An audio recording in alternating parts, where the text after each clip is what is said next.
Hi, this is Fiona here from the Learning Reservoir, and in this short video I'm going to take you through what 5S is. 5S is a fantastic organizational system. It is also known as a methodology of lean manufacturing, where you walk into an area that has a 5S system in place and it will be clean, it will be uncluttered, it will be safe, there will be no trip hazards on the floor, and it will be well organized. From my industrial experience, one of the fastest ways to bring an area up to a high standard of good manufacturing practices from a housekeeping point of view, to visually look good, is to implement a 5S system. In a startup I was working in, we implemented 5S and the change in the area was phenomenal. So I really encourage people working in manufacturing plants or factories that are trouble with discipline around housekeeping and so on, to really consider implementing a 5S system. 5S is not a new concept, it has been a long-standing tradition. It is made most popular by the Toyota company in Japan, but it dates back to the 16th century, where it was used to streamline work space in the ship builders industry in order to create an environment where they could build ships with maximum efficiency. So we're looking at back in the 16th century in the ship builders yards in Venice. The shipbuilders used quality inspection techniques in an assembly line approach to manufacturing ships for the Royal Navy. Fast forward to post-World War II, and the Japanese automotive industry really embraced the concept of 5S, and really that is where most people know 5S comes from, but it actually originated all the way back to the 16th century. 5S has become an organizational approach to workplace optimization and a tool for continuous improvement.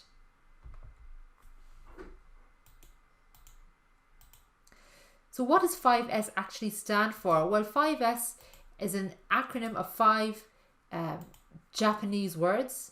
When you translate them to English, they stand for sort, set, shine, standardizing, and sustain. And basically it's a methodology on how to clean an environment in such a way to make it look visually in a clean way, and also that everything in that area is very organized. So let's have a look at each of them in a moment. But first, why would you bother to implement 5S? You might get pushback.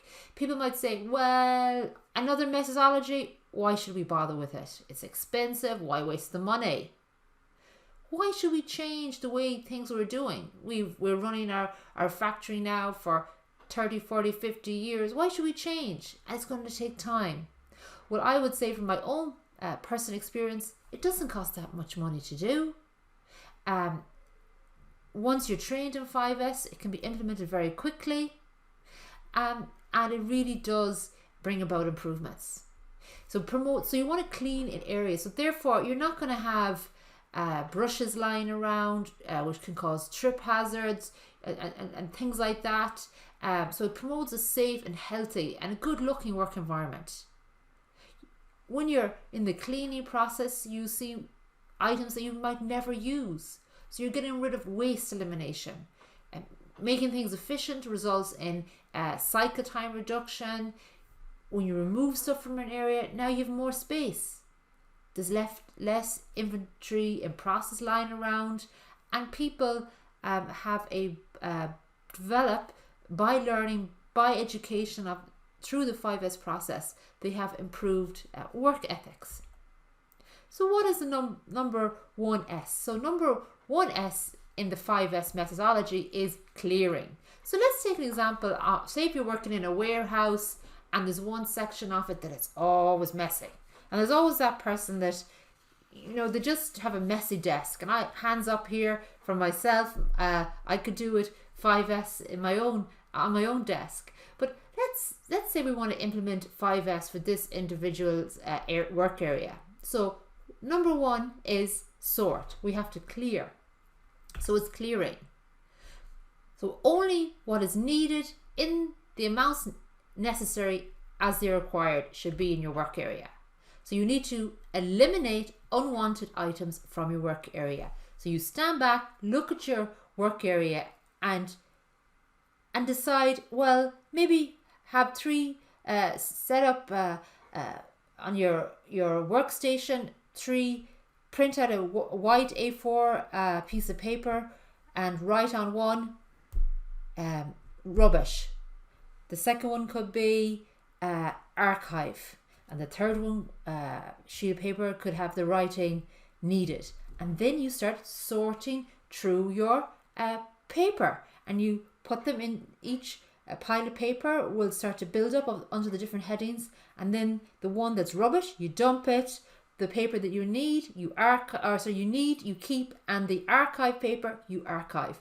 And immediately you've cleared a lot of the paper that was lying around in documents.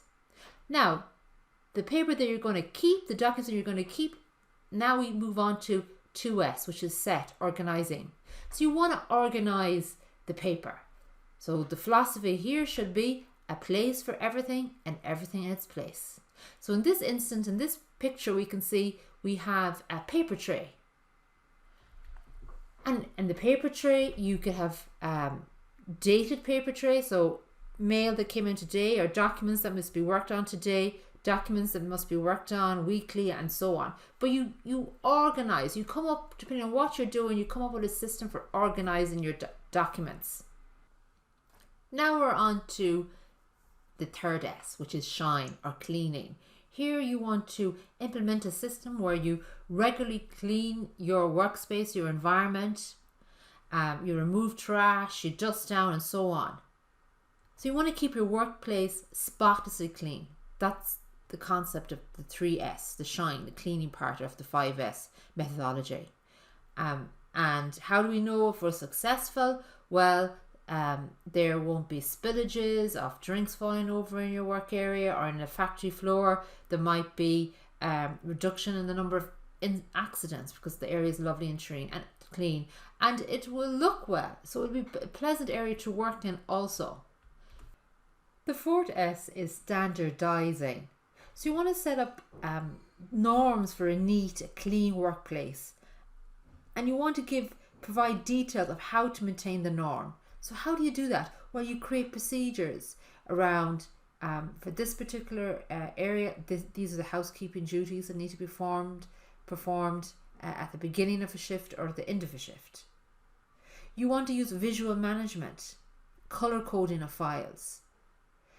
Files that have to be worked on today could be in the blue folder. The files that have to be worked on by the end of the week could be in the green folder. And that information has to be contained in a procedure, for example, or maybe a chart on the wall giving guidance. And when new hires come on, you have to train them on this. It won't take long, take 10 minutes to explain the system, but that will ensure that practices are standardized and ensure that the 5S system will work over a long period of time. And the final 5S is around sustaining the 5S system.